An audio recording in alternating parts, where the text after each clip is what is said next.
Hey guys and dolls! So today I'm starting a new Q&A series here on both my YouTube channel and also on my blog, vintageortacky.com. It is a Q&A series. Did I already say that? Doesn't matter. This Q&A series is going to be, some of the frequently asked questions that I get, not so much pertaining to what colors do you use to dye your hair, but more like, how do I fix my shadow if I mess it up, or how do I prevent fallout is today's question. I also get a lot of questions that when I go to write a response to, the question asker, I realize, wow, this information would be really helpful, or I end up writing this really big long, response and I think, wow, that response actually could have helped a lot more people if I, made it public somehow. I think this would be a great addition to my channel and to my blog, of course. Even I learn something every single day, so I don't think that we ever stop learning, and I want everyone out there to know that there are no stupid questions. When you buy one eyeshadow, it doesn't come with a manual explaining every single way that you could possibly use it, or, what to do if something goes wrong. It doesn't come with a manual, so that's what YouTube is here for, and I definitely think that my channel is a source of knowledge. Try to do a little show and teach here. Just a little bit. The new Q&A series is going to be called Ask Cora or Dear Cora. I'm not sure.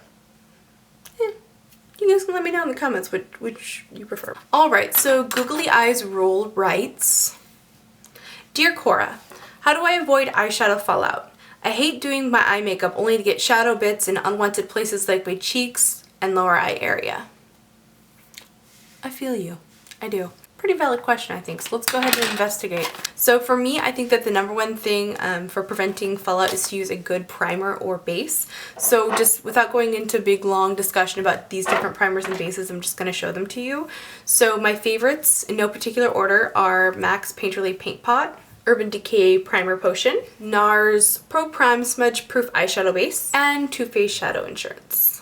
So a great eyeshadow primer will act kind of like Velcro, and it'll lock your shadows into place. It'll prevent sliding, your eyelids getting oily and creasy, and it'll prevent color fading, all that good stuff. But one of the best things that it does is, as I said, it acts as Velcro, so that when you place your shadows on your eye, you're going to get less fallout. Another great tip would be to pat your shadows, and this is my eyelid.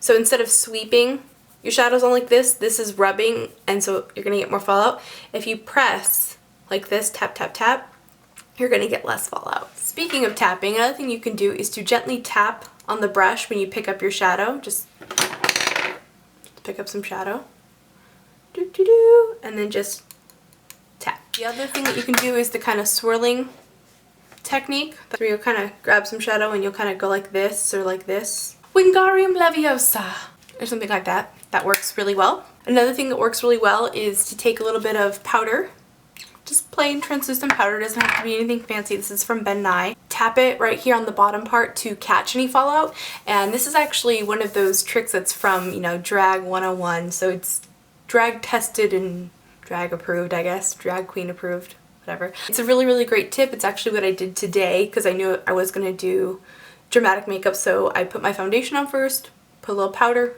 It works amazing. Another really great fallout remover is Scotch tape. This one works best for things like glitter, but you definitely could do it with shadow if you really, really wanted to, but I think it does work better for glitter because sometimes it can kind of press the shadow into your skin more. And probably the best way to prevent fallout is to do your foundation last.